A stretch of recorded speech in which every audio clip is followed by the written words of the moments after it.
Chers collègues, chers amis, nous allons maintenant commencer cette session d'asthmologie et donc on déroulera au cours de cette session toutes les actualités qui concernent essentiellement la prise en charge de l'asthme de l'enfant en deux parties, puisque professeur Smati reviendra sur tous les aspects diagnostiques et de prise en charge de l'asthme de l'enfant de moins de 5 ans, et professeur Benhalla prendra en charge la partie qui concerne la prise en charge de l'asthme chez l'enfant de plus de 5 ans.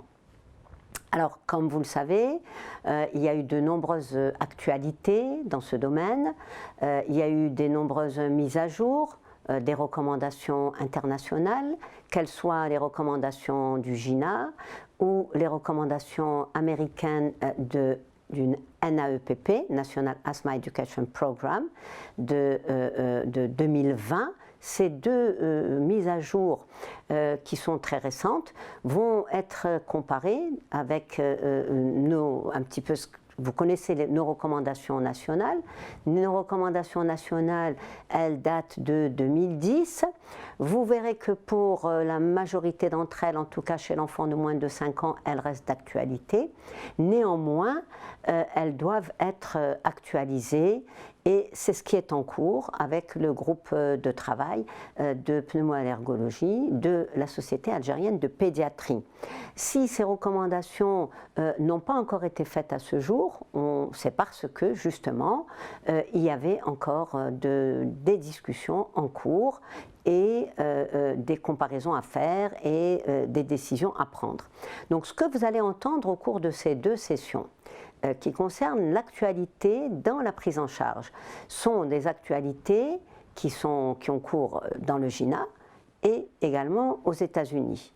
Ce sera notre base de travail pour la préparation de nos prochaines recommandations qui seront, je pense, disponibles courant 2021, probablement en premier trimestre.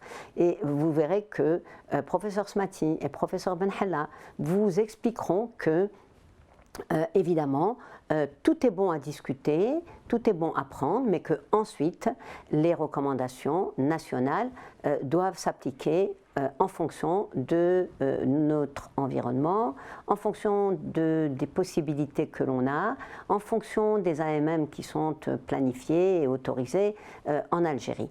Donc je vais sans plus tarder laisser la parole à nos deux oratrices.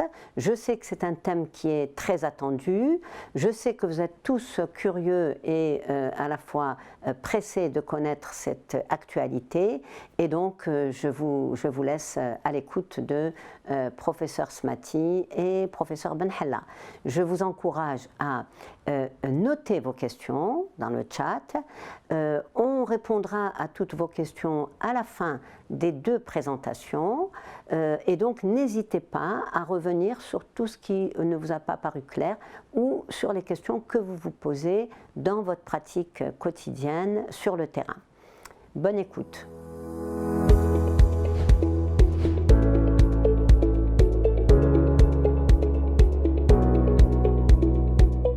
Bonjour, je suis le professeur Benhalla. Donc là, on est toujours en continu à parler un petit peu des actualités de l'asthme. Et là, je vais vous parler de l'asthme de l'enfant d'âge scolaire. Et pas seulement, hein, je vais vous parler en général de la prise en charge de l'asthme de l'enfant d'âge scolaire. Quand même, j'ai choisi de me focaliser un petit peu sur le GINA, parce que je sais que le GINA 2020, il y a eu quand même beaucoup de changements, 2019 aussi, et donc ça a soulevé beaucoup d'interrogations, et donc je souhaitais vous en parler. Donc comme déjà en introduction, on vous a déjà dit que l'asthme c'était une maladie hétérogène. Quand on dit qu'elle est hétérogène, pour le grand enfant, c'est pas tant dans sa présentation clinique, mais c'est surtout dans sa physiologie physiopathe et c'est pas juste éthéré, hein. La vision physiopathe, elle n'est pas juste éthérée, c'est aussi parce que actuellement de plus en plus il y a des implications thérapeutiques. Elle est aussi hétérogène dans son évolution et vous savez que la plupart des asthmes quand même on peut assez facilement les prendre en charge, mais les asthmes sévères, y compris chez l'enfant, peuvent poser des problèmes. Mais enfin, quand même, la plupart des enfants asthmatiques, c'est des symptômes typiques. Et l'appréhension de l'asthme, c'est d'abord un diagnostic auquel on pense de façon clinique, c'est le sifflement expiratoire, la dyspnée, l'oppression thoracique, la toux, avec des survenues de symptômes qui évaluent aussi bien de leur intensité que dans le temps. Ces symptômes, on sait quand même, comme chez le nourrisson, qui sont aggravés la nuit, qui sont aggravés à l'effort ou déclenchés même par l'effort, par le rire, par les allergènes aussi, et par l'air froid, et que ces symptômes, ça peut prêter à confusion des fois parce qu'ils surviennent souvent lors des infections virales ou bien ils vont être aggravés par celles-ci. Alors une question qui se pose particulièrement chez le grand enfant, chez l'enfant en général, hein, chez l'enfant, c'est est-ce que la toux spasmodique est un équivalent asthmatique? Oui, elle peut l'être. Elle peut l'être quand c'est des épisodes de toux qui se répètent en dehors des rhumes, avec des exacerbations qui vont être plutôt nocturnes, à l'effort, ou lors d'exposition à un allergène. C'est aussi des épisodes de toux qui ont une variation saisonnière, qui s'améliorent souvent en été et qui ont une reprise automno-hivernale. Donc une toux spasmodique, ça peut être un équivalent asthmatique. Devant ces symptômes, est-ce qu'il y a des examens complémentaires à faire? Vous savez tous que la première consultation, la première fois qu'on voit un enfant, il faut lui faire une radio du thorax. Et il nous arrive encore, ça mérite d'être répété, même si ce n'est pas une actualité, parce que ça nous arrive encore très souvent au cours de nos consultations de voir des enfants qui ont des symptômes depuis 1 an, voire 2 ans, et qui n'ont aucune radio du thorax à nous ramener. C'est encore mieux si on a un cliché inspiration ou expiration. Le cliché, la radio du thorax, elle va être soit normale, soit il va y avoir une distension si on est en période d'exacerbation.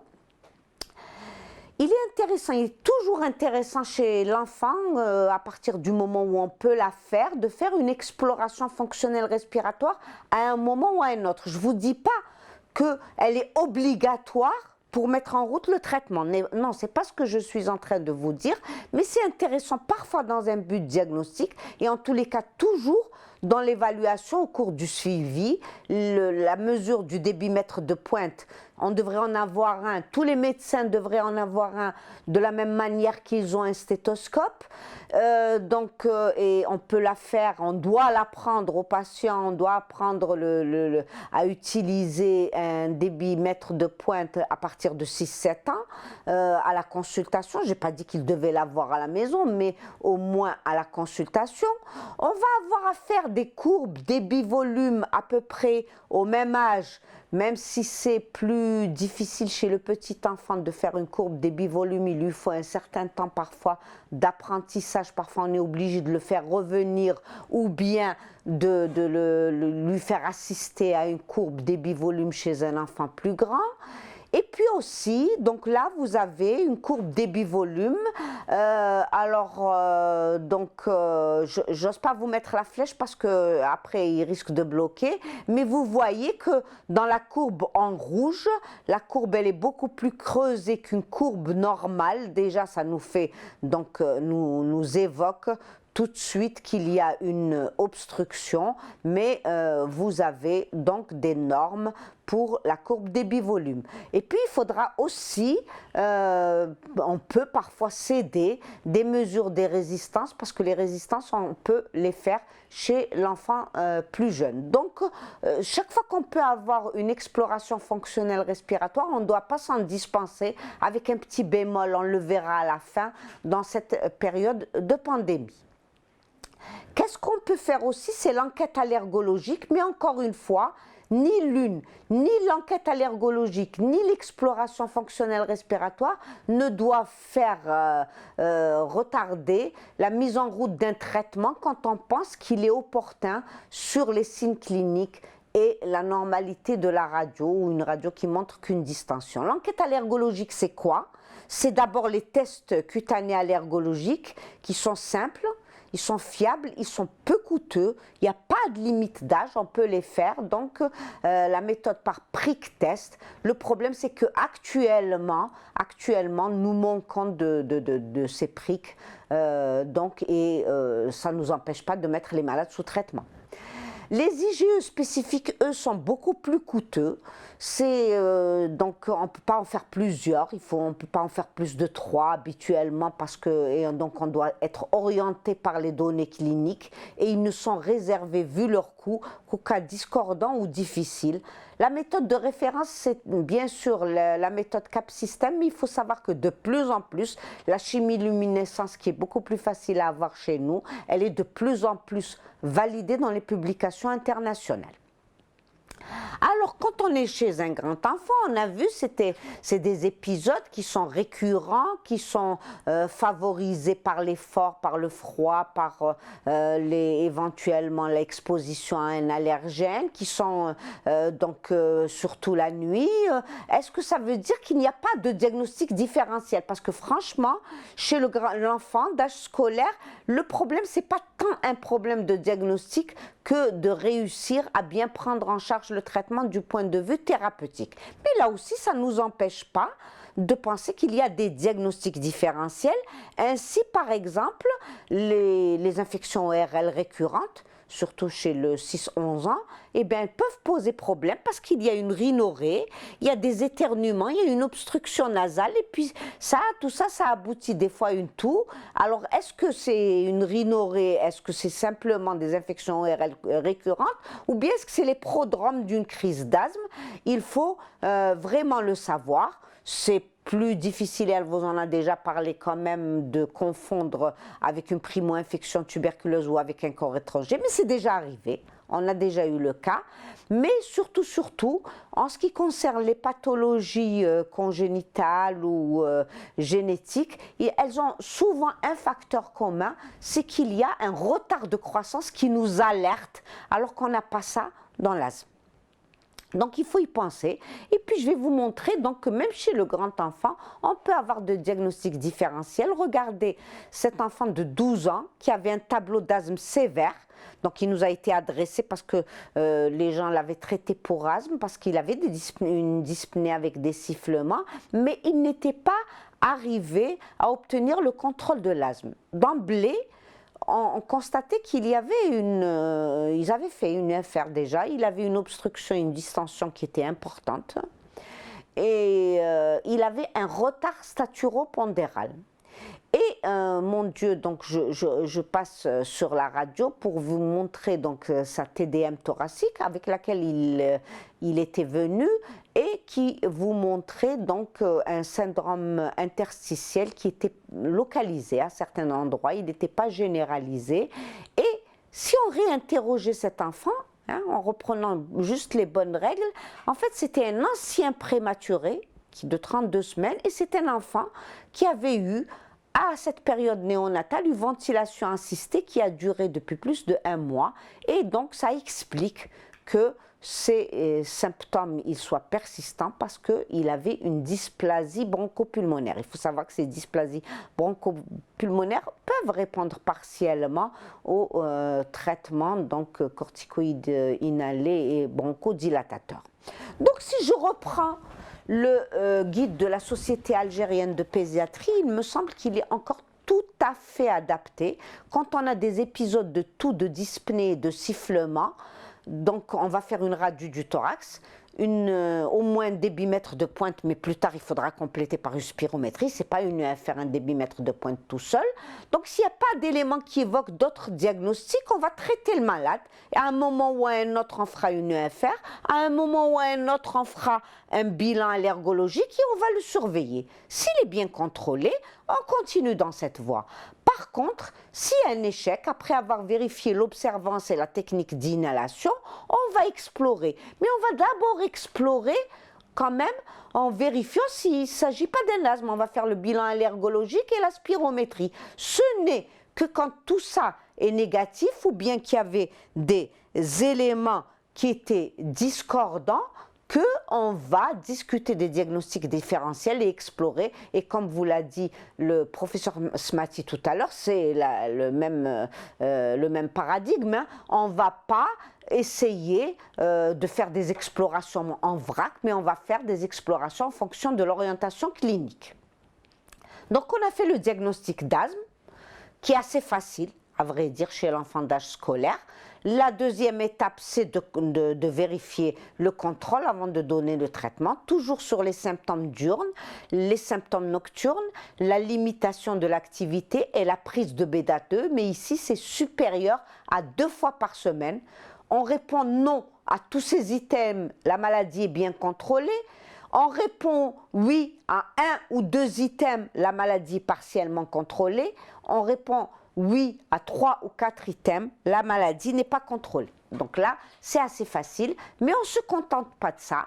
Il y a aussi les facteurs de risque de détérioration. Bien sûr, quand il y a eu des symptômes non contrôlés, quand l'enfant ne prend pas sa corticothérapie inhalée, quand il ne respecte pas le contrôle de l'environnement et en particulier le tabagisme ou bien les allergènes auxquels on sait qu'il est exposé, quand il y a une fonction respiratoire basse, c'est pour ça que c'est intéressant de faire la spirométrie à un moment ou à un autre, quand on a eu plus d'une exacerbation sévère dans l'année, attention, une exacerbation sévère, même si le reste du temps il est bien contrôlé, une exacerbation sévère qui a mené à l'hospitalisation ou à fortiori dans une unité de soins intensifs, ça doit inquiéter énormément. Ou bien quand on a des comorbidités, la rhinite allergique c'est une comorbidité très fréquente, l'obésité, etc. Donc là, on a des risques d'exacerbation et il faut être plus attentionné. Il y a aussi les risques d'obstruction fixée, c'est ce qu'on a dit tout à l'heure, c'est pour ça qu'un VEMS by spirométrie sont intéressants. Et le risque d'effet secondaire des médicaments, il va y revenir quand on va voir les médicaments. Donc il y a 3 points clés dans la prise en charge, de faire un bon diagnostic, d'évaluer le niveau de contrôle, et ce n'est qu'à partir de ce moment-là qu'on va donner un traitement adapté. Vous savez que les corticoïdes inhalés reste la pierre angulaire du traitement, qu'il y a des formes donc, de corticoïdes inhalés associés à des LABA. Ce sont ceux que nous privilégions en pédiatrie. Nous n'aimons pas que les gens donnent des corticoïdes seuls, même s'ils sont associés au LABA seuls. Il y a le budésonide formotérol. Comme vous le savez, on a du budésonide formotérol maintenant du 100 et du 200, donc sous forme de poudre sèche, mais également sous forme de spray. Et on a de la fluticasone salmétérol. Tous ces traitements, en particulier chez l'enfant de 6-11 ans, 6-8 ans sera-t-il dit, doivent être administrés avec donc d'autres des systèmes d'inhalation, les chambres d'inhalation en particulier, comme vous le savez, il y a des chambres de grands et de petits modèles. Il y a le masque facial qu'on peut enlever à partir de 4 ans, donc ça ne concerne pas particulièrement l'enfant d'âge scolaire.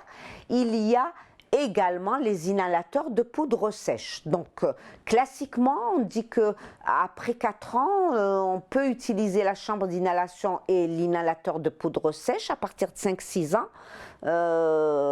Sauf que moi, en ce qui me concerne, je vois que les enfants ne savent souvent pas l'utiliser à 5-6 ans, l'inhalateur de poudre sèche. Et à partir de 8 ans, l'aérosol 2 heures, mais ne dites pas on nous a dit dans la littérature que c'est à partir de 8 ans, vérifiez que votre malade sait le faire avant de lui dire enlève la chambre d'inhalation. Ça, c'est extrêmement important. Chaque malade est différent. Je voudrais quand même un petit peu m'attarder sur le GINA 2020 parce qu'il y a beaucoup d'interrogations de la part de nos confrères et de nous et du monde. Hein. Internationalement, ça a soulevé parce qu'il y a eu beaucoup de différences. Vous savez que dans l'asthme, chaque pays a ses prises en charge et nous avons la nôtre. Même si elle date de 2010, elle a le mérite d'exister et d'être encore assez intéressante. Elle n'est pas has-been. Hein. Donc, je vous le rappelle, donc, que pour l'enfant à partir d'âge scolaire, il y a 5 paliers dans nos recommandations avec une gradation. Au premier palier, juste des bêta de courte durée d'action à la demande. Puis ensuite, on va commencer à donner des corticoïdes à faible dose et ensuite des corticoïdes à faible dose plus là-bas, ensuite à dose moyenne plus là-bas et ensuite d'autres gradations thérapeutiques avec des alternatives. Qu'est-ce que dit maintenant le GINA? Le GINA, il y a les chapitres suivants, il y a la définition et le diagnostic, l'évaluation de l'asthmatique, dans lesquels on reste toujours dans les mêmes données, et le traitement qui permet le contrôle de l'asthme. En ce qui concerne l'enfant de 6-11 ans, il n'y a pas beaucoup de changements, si ce n'est au moment des crises d'associer les corticostéroïdes inhalés au formotérol de préférence ou bien au SABA éventuellement. Donc c'est ça. Les corticostéroïdes inhalés soient associés au moment des crises, ce qui diminue justement le fait d'avoir à donner des corticoïdes péros. Et de continuer même au palier 3, donc de donner toujours de préférence des faibles doses de corticoïdes inhalés avec des LABA. Il y a aussi autre chose qui a été introduit, c'est au palier 4 dans le GINA, hein, le fait qu'on puisse donner des LAMA, c'est-à-dire du tiotropium. Donc cette opportunité est donnée à partir de 6-11 ans. Sachez que tout ça, c'est quand même souvent hors AMM et donc c'est des avis d'experts plus que des recommandations. Mais surtout, ce qu'il me semble qu'on doit retenir, c'est que les doses de corticoïdes à cet âge, les faibles doses, elles ont été vraiment revues à la baisse. Ainsi, pour le budesonide, une faible dose de corticoïdes comme traitement de fond, c'est 100 à 200. 200, c'est le maximum. Donc, si on donne certains produits qui sont à 200, ça veut dire que ça sera une seule dose par jour. Et encore plus pour la fluticasone. Pour la fluticasone, où les doses, c'est 50 à 100. Donc, la forme 125, elle n'a pas lieu d'être en faible dose chez l'enfant de 6-11 ans. C'est ça qu'on doit retenir. Mais les plus gros changements sont chez l'enfant de 12 ans et de plus de 12 ans et l'adolescent. Je vous ai mis ici le GINA 2018 et le GINA 2020, enfin 2019 aussi d'ailleurs, c'est la même chose, avec vraiment un changement de paradigme. Vraiment. Et qu'est-ce qu'il dit donc ce GINA 2020 ? Alors, lui, il conseille déjà en ce qui concerne, au lieu de mettre au lieu de mettre le traitement inhalé de secours uniquement, donc le salbutamol ou autre bêta-2 à courte durée d'action, d'associer donc les corticostéroïdes inhalés formotérol comme option première dans le traitement de secours. Donc c'est ça. Donc au palier 1, soit c'est faibles doses, soit il laisse toujours l'option SABA, mais alors associé aux corticostéroïdes inhalés comme traitement de secours. Ensuite le palier 2, donc c'est toujours la même chose, soit c'est des corticoïdes inhalés à faible dose, soit à la demande, soit des corticoïdes du formotérol associés aux corticostéroïdes inhalés à faible dose. Au step 3, donc on reste encore sur des faibles doses. Au palier 4, là, les doses, c'est des doses moyennes et on peut donner du tiotropium. Et au palier 5, il faut savoir référer les malades et c'est des thérapeutiques qui sont beaucoup plus lourdes dont nous ne parlerons pas ici. Donc, c'est ce traitement de secours qui est changé, qui est le changement le plus gros dans le GINA 2020. Alors, qu'est-ce qu'il faut en penser? Quelles sont les bases scientifiques? C'était surtout sur les études Sigma 1 et Sigma 2 et un peu moins sur le practical. Alors, pour l'étude de Sigma 1, ce sont de très belles études qui ont été publiées dans le New England. C'est une étude multicentrique randomisée avec 3 bras, soit de la terbutaline seule, soit du budesonide formoterol seul à la demande, soit l'association classique donnée, c'est-à-dire un traitement de fond avec des corticoïdes inhalés avec un bronchodilatateur. Mais il faut savoir que quand même la moyenne d'âge était assez âgée. Qu'est-ce qu'on peut dire? Que oui, le budesonide formoterol à la demande, il fait un peu mieux que la terbutanil seule sur le nombre de jours contrôlés, mais le nombre de jours contrôlés, il n'est pas très important, hein. Il n'était que de 30%. Que le budesonide formoterol, il fait mieux que la terbutaline seule sur les exacerbations, mais moins bien que le fait quand même de donner le budesonide en traitement de fond sur le contrôle, sur les exacerbations, sur le VEMS. Donc le budesonide en traitement de fond reste encore une très belle option. Qu'est-ce que dit l'étude Sigma 2? L'étude Sigma 2, elle avait 2 bras. Donc, il s'agissait de comparer budesonide formoterol à la demande et le traitement classique, budesonide avec un bêta-2 à courte durée d'action. Eh bien, on nous dit bien que il n'est pas inférieur, ce traitement, il n'est pas inférieur au traitement classique. Corticostéroïdes inhalés en traitement de fond, plus un bêta-2 à courte durée d'action. Mais par contre, il permet une épargne des corticostéroïdes inhalés. Et l'observance, elle est à peu près la même dans les 2 bras. Notre problème à nous, c'est que aussi bien l'étude Sigma 1 que l'étude Sigma 2, certes, elle a concerné, chaque fois, elle a recruté des enfants de plus de 12 ans.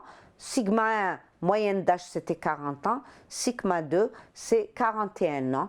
Et pour la practicale, comme vous pouvez le voir, elle n'a concerné que l'adulte. Elle est un peu plus récente. En résumé, la stratégie formoterol budesonide à la demande, elle est supérieure à la terbutanine seule, ça c'est sûr, mais sur le critère de contrôle de l'asthme, mais elle est inférieure au traitement de fond. Là, ils n'ont pas prouvé le contraire. Maintenant, voilà, donc ça c'est en général. Maintenant, en ce qui concerne l'enfant, est-ce qu'il y a des études qui concernent l'enfant seul? Il y a beaucoup d'études, mais la plupart, elles ont concerné à la rigueur l'adolescent. Il n'y a que l'étude Trexa qui vraiment concernait l'enfant. Cette étude Trexa, elle n'est pas récente, hein, elle est un peu ancienne puisqu'elle date de 2011.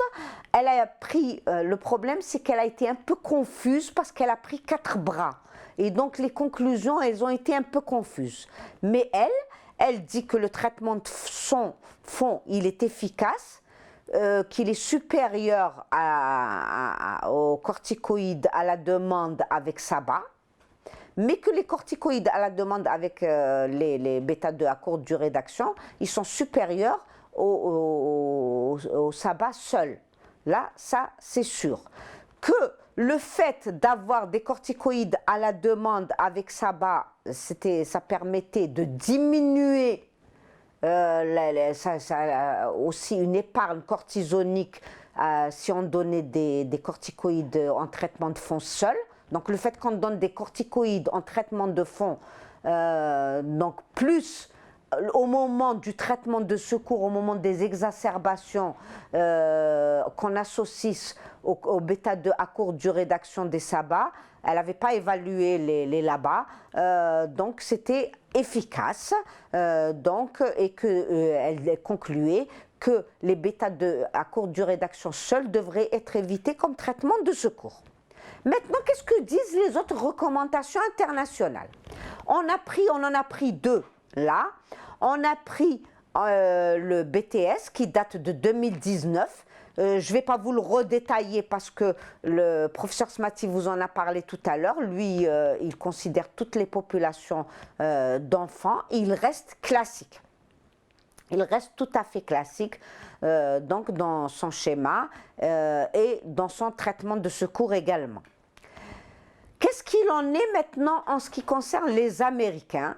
Eh bien, les Américains, dans la NEPP 2020, donc, considèrent que pour les enfants âgés de plus de 12 ans, c'est ceux-là dont on va parler le plus, puisque c'est eux qui posent le plus de problèmes, ils recommandent, donc, dès le palier 2, donc, d'associer des corticostéroïdes inhalés au sabbat chaque fois qu'on a à en donner.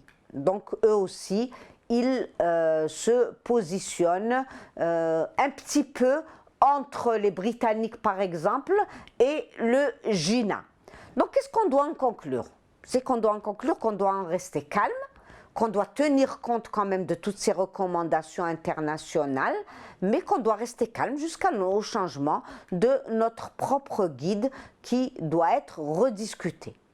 Mais sinon, qu'est-ce que dit le GINA par ailleurs? Là aussi, entre parenthèses, il fait de l'épargne des corticoïdes en ce qui concerne les faibles doses pour les budésonides, même chez l'adolescent et l'adulte, c'est 200 à 400. C'est ça une faible dose de budésonide. Et pour le propionate de fluticasone, c'est 100 à 250, pas plus, pour les faibles doses.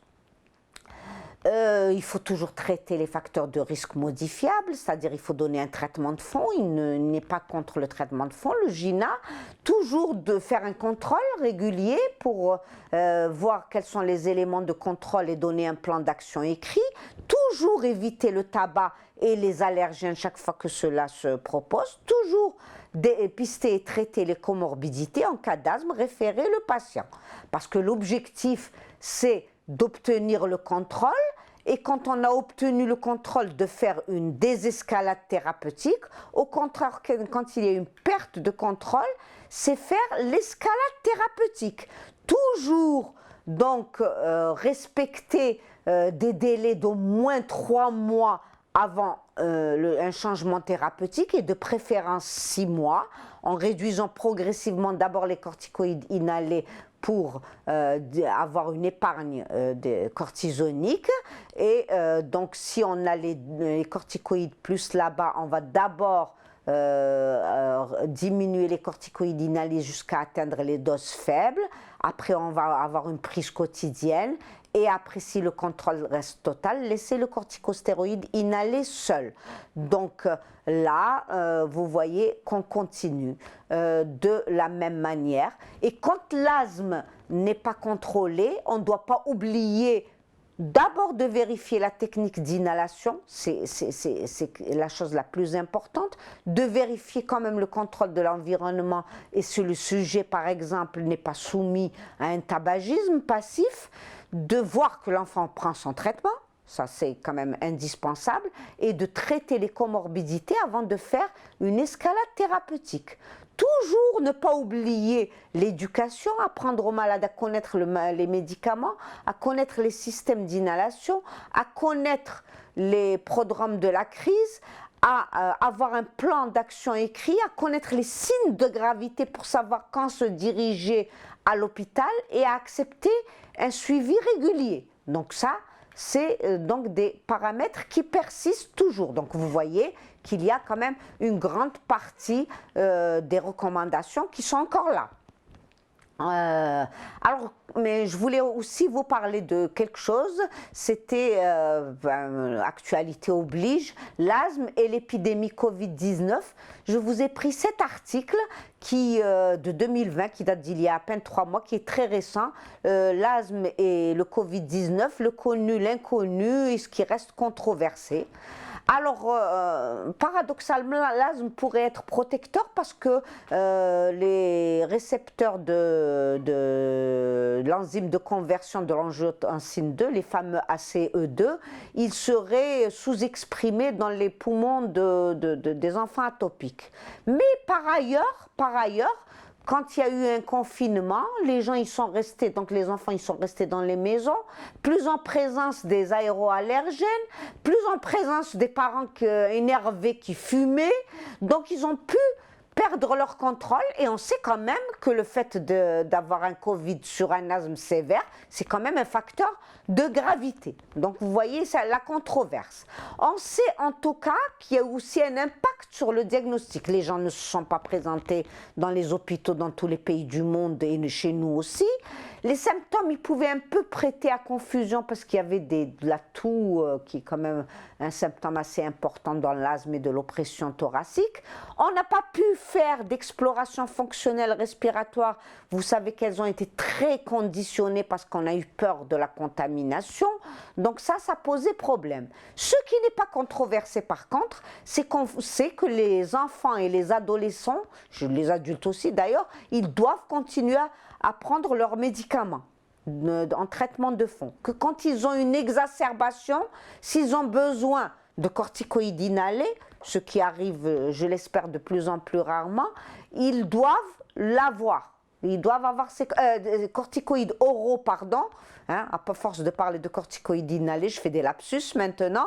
Donc s'ils doivent avoir une cure de corticothérapie orale, même s'il y a une pandémie, ça ne les empêchera pas d'avoir leur cure de corticothérapie orale. Par contre, dans la mesure du possible, la nébulisation, quand elle est faite à l'hôpital, elle est à éviter en raison du risque de transmission. Voilà. J'arrive un petit peu à la fin de cette séance. C'est vrai que le GINA 2019-2020 a émis de grands changements dans la prise en charge de l'enfant, de l'asthme de l'enfant de plus de 12 ans et l'adolescent. C'est les plus grands changements depuis 30 ans. La nouveauté étant de recommander d'utiliser une association fixe à la demande, budesonide plus formotérol, plutôt que d'administrer des bêta-2 à courte durée d'action seuls quand on est en présence d'une exacerbation, mais il faut quand même toujours se rappeler que l'enfant, ce n'est pas un adulte en miniature, même s'il est âgé plus de 12 ans. Donc il faudra vraiment bien appréhender les choses chez cet enfant. Il faudra penser que chaque enfant est un cas particulier. En tous les cas, ce qui demeure, c'est que les asthmatiques, ils ont toujours besoin de corticoïdes inhalés avant tout. On n'a pas dit que le traitement de fond devait disparaître. Que la stratégie, elle est personnalisée. La stratégie, je ne sais pas pourquoi je fais comme ça des erreurs de prononciation. La stratégie, elle est personnalisée. Elle est basée sur l'évaluation du contrôle pour tous avant tout. Et que l'éducation et la prévention, ils sont toujours d'actualité. Donc ça, c'est fondamentaux, ils demeurent. Et je vous remercie. Et puis, je vous remercie de votre écoute. Et puis, la place maintenant est aux questions. Alors, place à vous. On y va pour les questions. Et je vous remercie.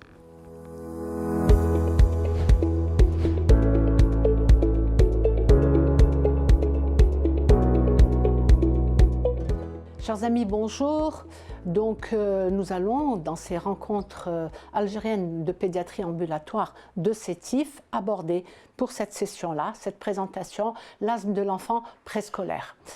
Nous rappellerons juste, pour mémoire, la définition de 2014, qui est celle qui est toujours utilisée, en rappelant essentiellement les symptômes qui définissent cette maladie, que sont le sifflement, l'essoufflement, l'oppression thoracique et la toux, avec des symptômes qui vont évoluer dans le temps, c'est-à-dire apparaître, disparaître, réapparaître, parfois sévères, parfois plus légers.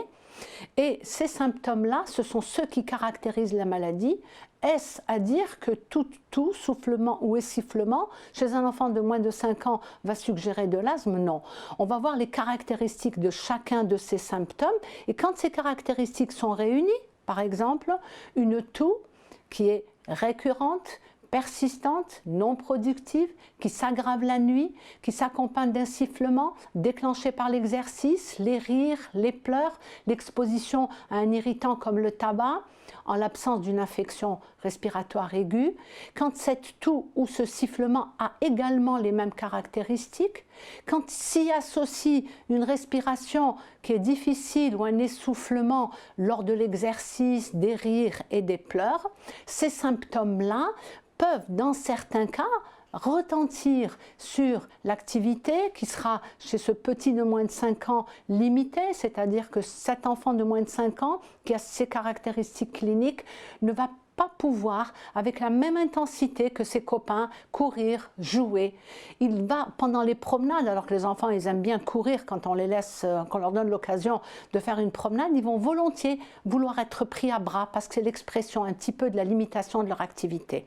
Ces symptômes, pour évoquer l'asthme, s'inscrivent préférentiellement, et il faut le rechercher, avec d'autres maladies allergiques comme une dermatite atopique ou une rhinite, ou alors de l'asthme chez les parents du premier degré.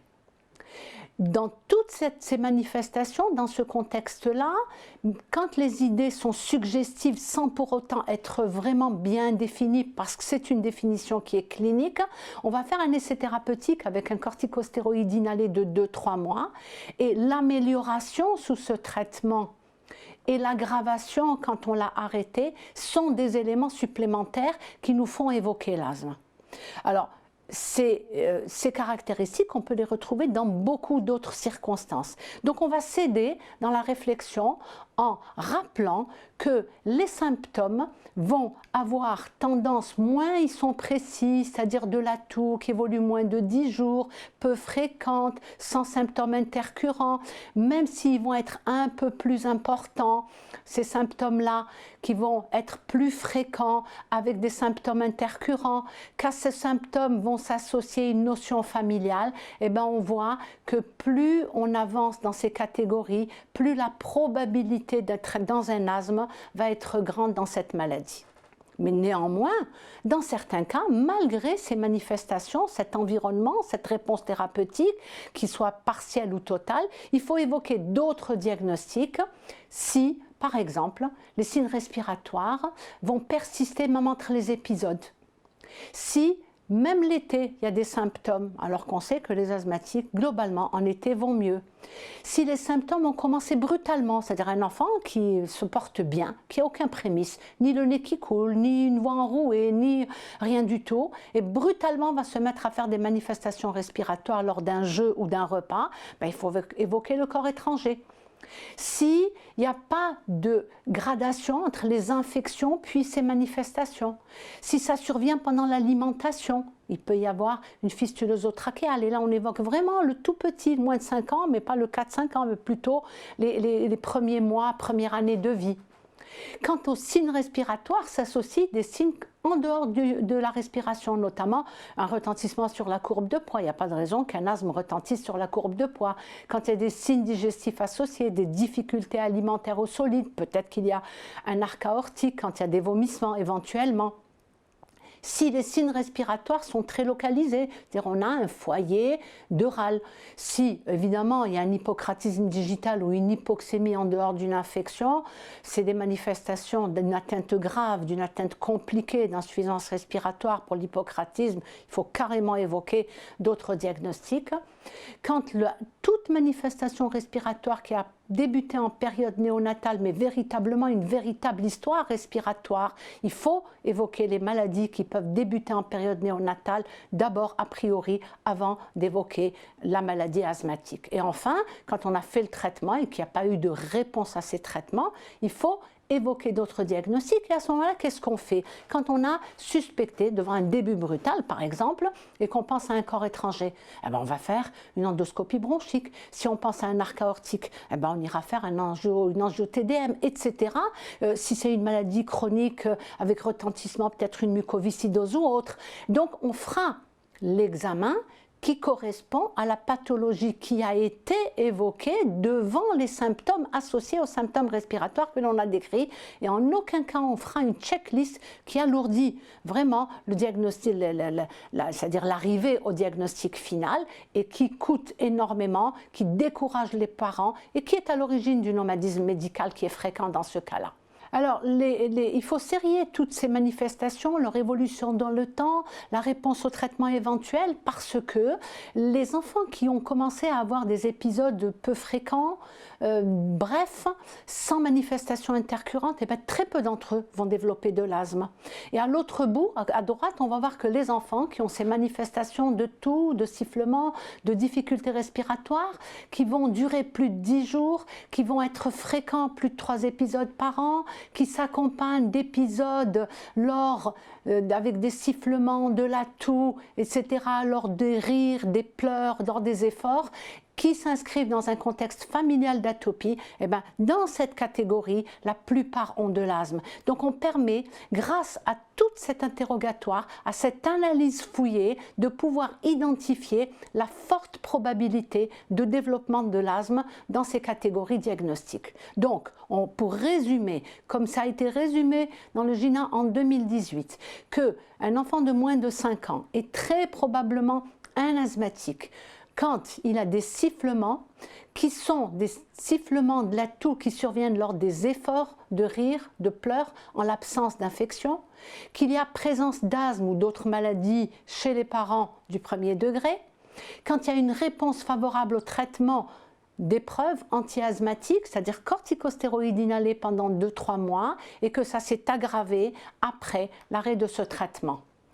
Pourquoi il est important d'identifier ça? Parce que les très jeunes nourrissons qui ont ces symptômes récurrents, parmi eux, il y en a qui vont avoir des symptômes très brefs, et il faut distinguer ceux qui ont besoin d'avoir un traitement de fond pour situer les catégories où on va commencer le traitement de fond, pour identifier les médicaments à utiliser, la méthode, la façon de les administrer, et surtout, une fois qu'on a donné un traitement, comment on va surveiller la réponse au traitement pour, comme on l'a dit tout à l'heure, dire que c'est efficace ou non. Eh bien, on voit à travers ces paliers de traitement que nous connaissons tous, parce qu'ils sont très anciens, c'est la façon qu'a le GINA de les représenter chez l'enfant de moins de 5 ans, où on rappelle qu'il y a 4 paliers de sévérité. Eh bien, dans le traitement, nous voyons sur le côté gauche qu'il y a 2 niveaux. Il y a le traitement qui est dit, pour le traitement de fond nous parlons, le traitement de secours, il est à tous les stades d'évolution de la maladie. Pour le traitement de fond, il y a le premier niveau, celui qui est en haut, qui est le traitement de choix ou traitement préférentiel, et il y a en dessous une autre option de thérapeutique qu'on appelle choix alternatif, que le traitement va être mis en place en fonction des symptômes, et on voit que l'initiation du traitement de fond se fera pour le GINA chez l'enfant de moins de 5 ans dans la dernière mouture qui l'a concerné de moins de 5 ans, c'est-à-dire celle de 2017 confirmée en 2018, va concerner les enfants qui ont des symptômes qui correspondent à de l'asthme, c'est-à-dire tels qu'on les a définis cliniquement tout à l'heure par l'histoire et l'évolution, qui ne sont pas contrôlés ou alors qui ont eu plus de 3 exacerbations dans l'année. Ça, c'est clair. Là, on sait qu'on est très probablement devant un asthme qui justifie la mise en route du traitement. Mais il peut y avoir un autre cas de figure. Ce sont des symptômes qui ne sont pas vraiment très typiques quand on les évalue avec le diagnostic d'asthme, mais qu'ils s'expriment volontiers par des sifflements. De façon fréquente, un épisode toutes les 1 mois et demi à 2 mois, et bien pour cela, on fera un test diagnostique de 3 mois. Donc, le traitement initial concernera ou un diagnostic très probable d'asthme avec des symptômes non contrôlés et plus de 3 exacerbations, ou pour confirmer le diagnostic de l'asthme par un traitement dit d'épreuve.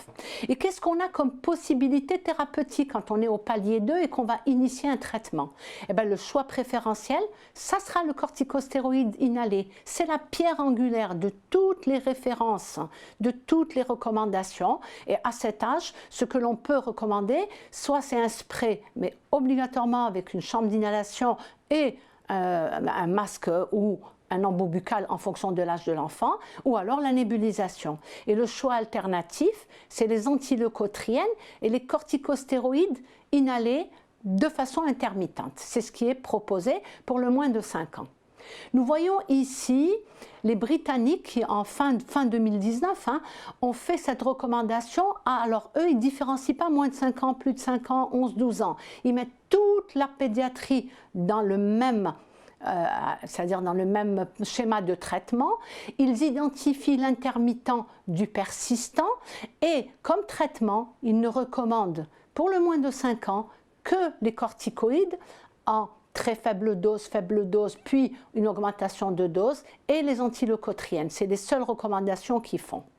Voyons maintenant une autre recommandation qui vient de sortir fin 2020, c'est celle des Américains, la NAEPP, qu'a évoqué Mme Boukhari tout à l'heure, qui rappelle également qu'il peut y avoir un asthme intermittent ou un asthme persistant, avec là 6 paliers de traitement. Chez les Britanniques, il y en avait 5. Et dans lequel il spécifie, dans le palier 1, que le traitement préférentiel, c'est bien entendu, parce qu'il n'y aura pas de traitement de fond, un traitement par les sabbats, mais il rappelle également l'utilité des corticostéroïdes de façon inhalée, de façon intermittente, comme proposition à chaque épisode d'infection. On voit également qu'au palier suivant, les Américains ont introduit les bronchodilatateurs longue action parce qu'ils ont l'AMM dans leur pays. Nous avons développé ces 2 points. Le premier point, c'est celui de la corticothérapie intermittente dans l'asthme, qui est introduit dans la NAEPP 2020, qui est une recommandation spécifique aux 2-4 ans qui ont un wheezing récurrent. Et ils définissent le wheezing récurrent comme 3 l'épisode ou plus de respiration sifflante déclenchée par des infections respiratoires au cours de la vie de l'enfant, c'est-à-dire il arrive, il a 4 ans, il a fait 3 épisodes ou plus, il est caractérisé wheezing récurrent. Ou alors, dans l'année, il a fait 2 épisodes. Dans ce cas de figure, on va lui recommander comme premier palier l'absence de traitement de fond, mais le groupe d'experts recommande ce qu'on appelle la corticothérapie quotidienne de courte durée d'action, ça veut dire 7-10 jours, avec des bronchodilatateurs de secours pour le soulagement rapide des symptômes, qu'on va initier dès le début des symptômes d'infection respiratoire aiguë, avec des modalités qui sont définies en 2020, soit budesonide en nébulisation 1 mg 2 fois par jour, ou alors fluticasone 750 microgrammes 2 fois par jour, dès le début des symptômes. Et il recommande même que si les instructions sont clairement émises, que les parents sont capables de les administrer, ça peut être débuté à domicile, et qu'à ce moment-là, les cliniciens peuvent envisager cette intervention chez ces enfants qui n'ont pas encore de traitement parce que ça ne concerne que le premier palier.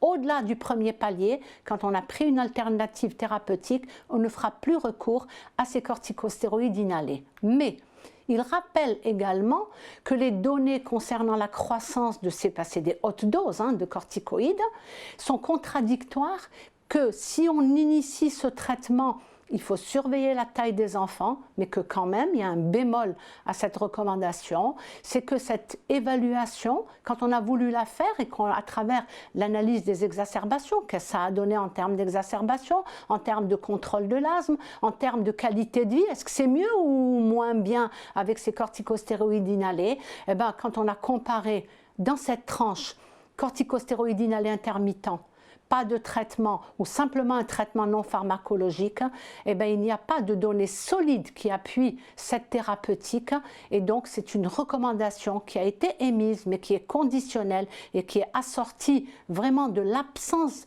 de données solides basées sur des preuves fondées, et que ça mérite d'autres analyses pour être vraiment consistante.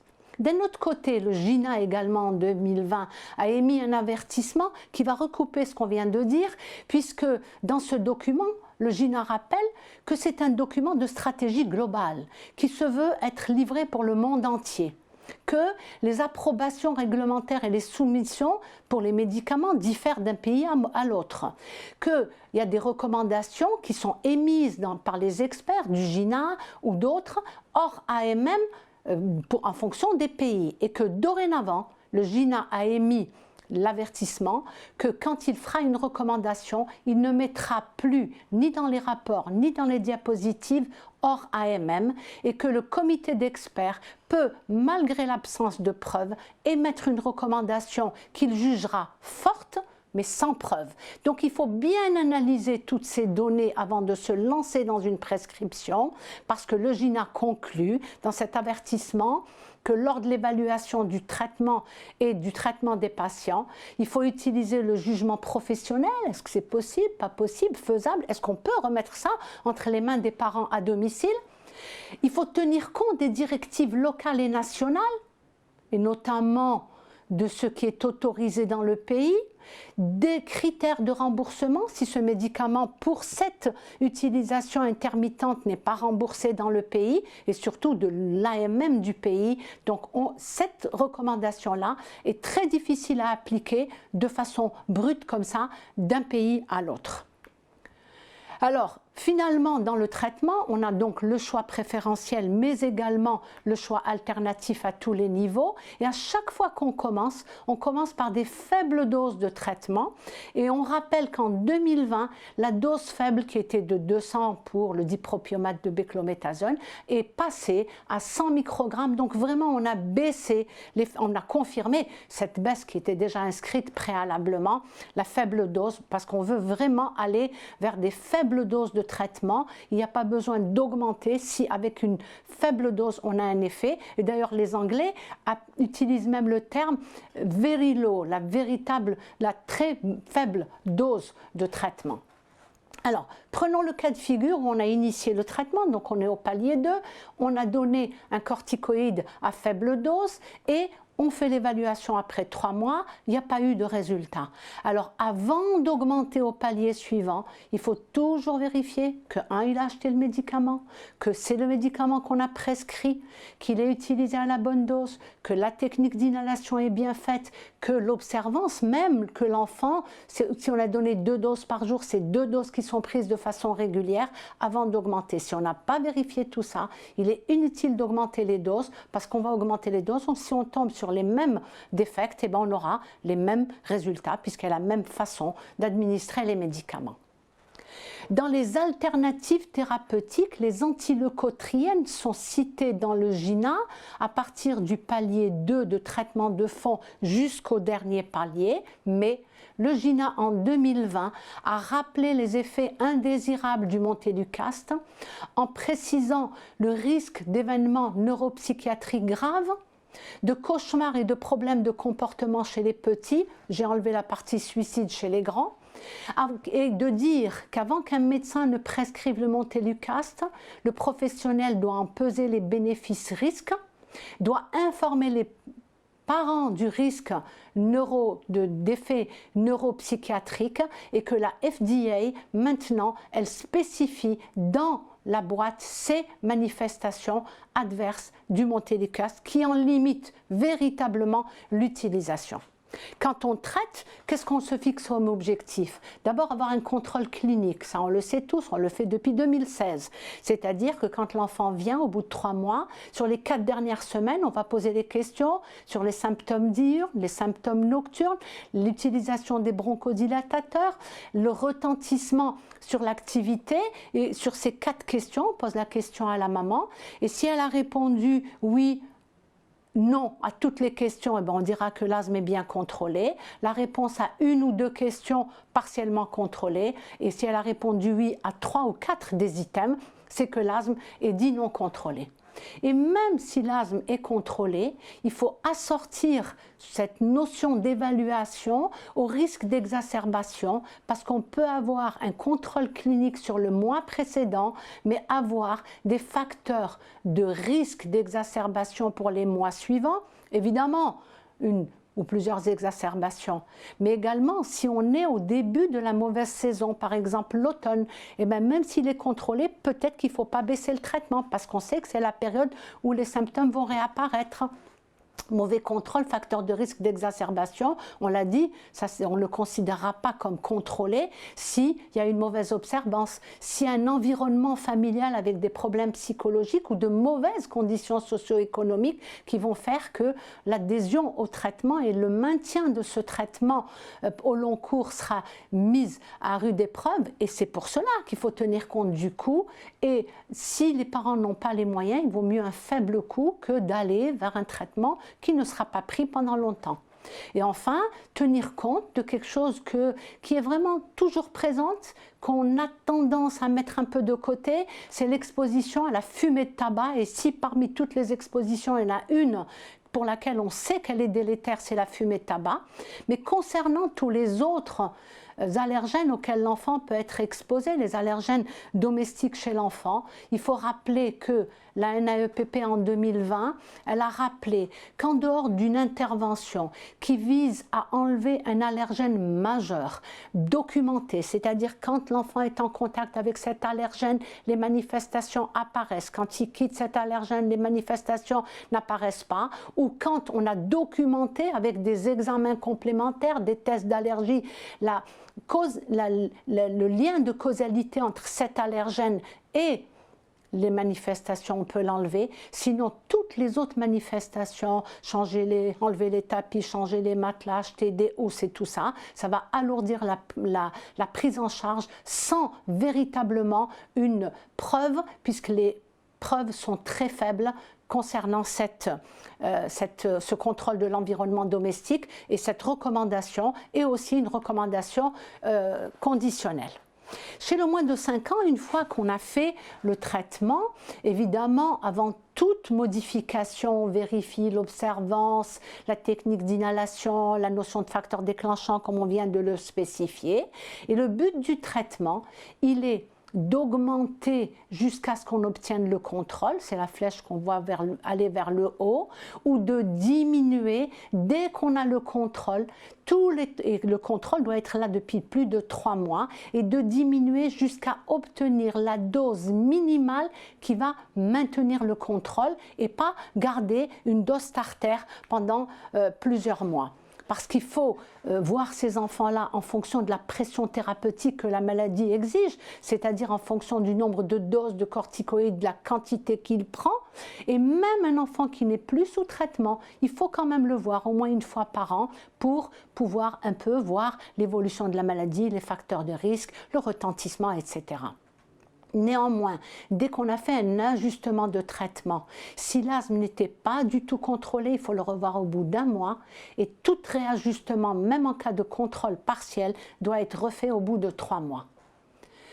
Du traitement pharmacologique, on peut tirer quelques messages en résumant tout ce qui a été dit, mais à travers une seule plaque. Le premier message, c'est qu'il faut débuter le traitement au niveau le plus approprié à la sévérité de la maladie. Par exemple, un enfant qui vient de sortir d'une unité de soins intensifs qui a fait une exacerbation très sévère, là, il faut réfléchir à le mettre sous une faible dose. Là, il faudra assortir la dose de traitement à cette sévérité. Que le message 2, le traitement optimal, c'est quoi? C'est le traitement qui permet d'avoir le contrôle avec le minimum d'effets secondaires. Le troisième message, si on n'a pas obtenu de contrôle et qu'on est dans un traitement alternatif, c'est-à-dire le palier 2, je veux recommander un corticostéroïde à faible dose, les parents sont réticents à la corticothérapie, mais adhèrent à l'idée de donner un antileucotriène. Et si je n'ai pas de contrôle et que je suis dans un traitement alternatif, il est recommandé actuellement, au lieu d'augmenter de palier, de revenir au traitement préféré avant d'intensifier et de faire le step-up. Quatrième message, avant une escalade thérapeutique, toujours vérifier, on le répétera jamais assez, ce qu'on doit faire dès qu'on commence l'évaluation d'un malade asthmatique, l'observance, la technique, les facteurs déclenchants et les comorbidités.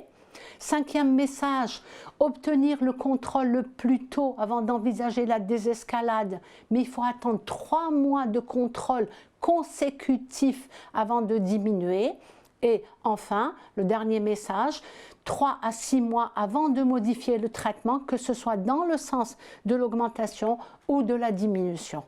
Ça, c'est ce que nous faisons, nous, médecins, mais il a été élaboré par le GINA cette année. Également, tout ce qu'on peut mettre aux parents, il n'existe pas encore en arabe, mais il est en français, comment ils peuvent maîtriser l'asthme à travers des illustrations, des schémas, comment utiliser, et qui serait bon de leur donner à l'enfant, s'il est grand, plus de 6 ans, ou aux parents, et qui peuvent en faire la lecture avec l'enfant, pour les aider un peu à mieux se situer. Parce que finalement, dans toute cette évolution, l'objectif est véritablement de ne traiter que ceux qui ont véritablement une évolution, tendance évolutive vers une maladie chronique qui va s'installer dans le temps, et de faire des traitements adaptés à la maladie dans les autres paliers. Alors, est-ce qu'il y a dans ce tableau-là qu'on vient de voir une façon de prédire cette évolution? C'est-à-dire, est-ce qu'on a des arguments? On a bien rappelé que l'asthme était diagnostiqué cliniquement, mais, pardon, j'avance, est-ce on peut prédire le risque futur de développement? Et on évoque par là la mesure du NO exhalé. Et la question s'est posée, est-ce qu'en faisant cette mesure, chez l'enfant de moins de 5 ans, est-ce qu'on peut prédire l'évolution au-delà de l'âge de 5 ans? Alors, chez ces enfants-là, la mesure du NO dans les sifflements récurrents n'est pas recommandée pour prédire le développement du futur, que c'est simplement un examen qui a été cité comme un avis d'expert avec il le recommande fortement, mais il n'y a pas de preuve quant à l'utilité de cette exploration pour prédire le risque futur, et qu'il vaut mieux rester sur la tendance évolutive, sur éventuellement la positivité d'un test cutané et donc d'une allergie probante, et qu'il est nécessaire pour l'instant d'avoir d'autres données, notamment comment on définit, quelle valeur on va définir, 30, 50 pour cette mesure de NO. Est-ce que ce NO va à l'avenir nous permettre d'identifier les enfants qui n'auront plus besoin de traitement? C'est-à-dire, si je fais le NO, qu'il est en dessous d'un certain seuil, je peux arrêter le traitement sur une donnée qui est chiffrée. Est-ce qu'on peut l'utiliser dans le futur pour prédire l'utilisation de traitements biologiques? C'est autant de questions qui se posent autour de cet examen, pour lequel il y a toute une recommandation très détaillée dans ces dernières recommandations de 2020, mais pour laquelle on n'a pas à l'utiliser chez l'enfant de moins de 5 ans pour répondre aux parents à la question qu'ils nous posent inévitablement. Il va rester asthmatique toute sa vie. Et bien pour l'instant, ce que l'on sait, c'est ça qu'il faut dire aux parents sur l'enfant de l'asthme de moins de 5 ans, c'est que c'est une maladie fréquente, qu'elle est définie cliniquement, que pour l'instant on a peu d'outils diagnostiques fiables, que la maladie peut être traitée efficacement, que l'objectif c'est le contrôle clinique et l'absence de facteurs d'exacerbation, qu'il faut identifier les facteurs déclenchants aggravants, que le traitement, la gold standard, c'est les corticostéroïdes par voie inhalée, et que tout ça on ne peut le réussir que si on a fait une éducation thérapeutique qui est indispensable à tous les patients, les enfants quand ils sont grands, les parents et les enfants, si on veut réussir cet objectif de faire de ces enfants asthmatiques des enfants qui vont avoir une vie normale, une scolarité normale et une profession normale pour le futur. Je vous remercie.